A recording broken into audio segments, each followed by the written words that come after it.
As Americans, we must face a stark reality that is approaching with the speed and momentum of a runaway freight train. Our economy is on the brink of a calamitous collapse of biblical proportions. But this time, we can't spend our way out of it with consumer spending or kick the can down the road because the end of the road is here. At the core of this economic whirlwind we are all about to reap is the Fed. How can any conspiracy theory be complete without at least a brief discussion of the Fed? If you're a Neanderthal conspiracy theorist who dares still believe 2 plus 2 equals 4, you understand that it is mathematically impossible to pay the national debt ever. We couldn't pay it off even if we took every dollar out of circulation and gave it back to the central bank, or to today's lender of choice, China.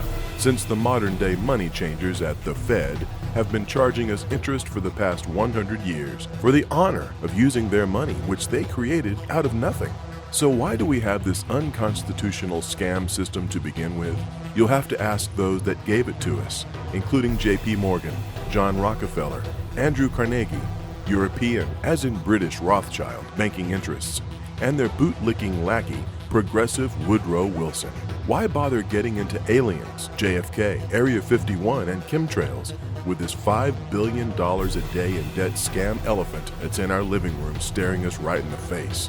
When things really hit the wall, when the national fleecing known as the Fed system comes to its mathematical certainty, it may look more like the French Revolution than some Cartoon Network antichrist showing up in a temple stamping people with 666.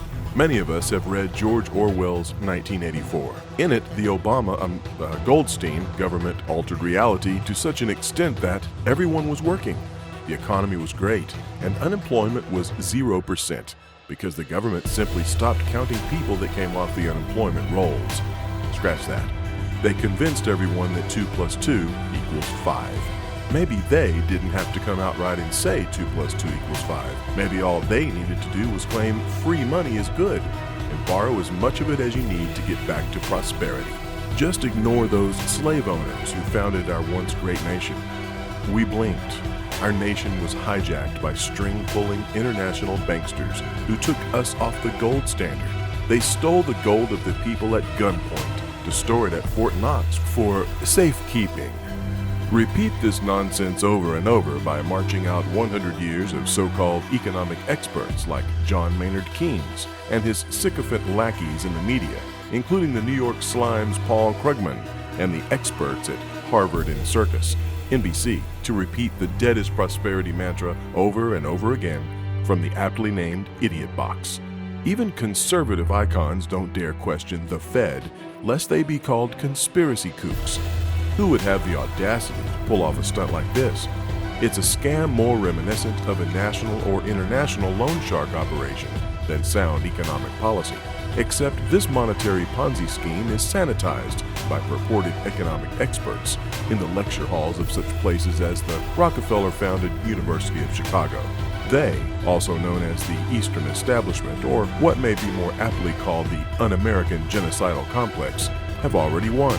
Just as Satan promised in Matthew chapter 4, where he tells Jesus he rules the kingdoms of the world. And he did it not with war, not with the Roman legions or Genghis Khan's Mongolian hordes, or the English Navy, or Hitler's Blitzkrieg, but with filthy lucre.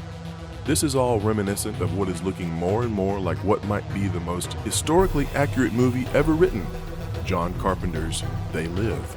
If anyone thinks this is merely a crazy statement from a conspiracy kook, have I got a deal for you. Forget selling you a bridge. I'll give you all the money you ever desired for free, so you can buy all the bridges you ever wanted forever. And I'll throw in shovel-ready jobs, endless wars, and government cheese. All this with no strings attached.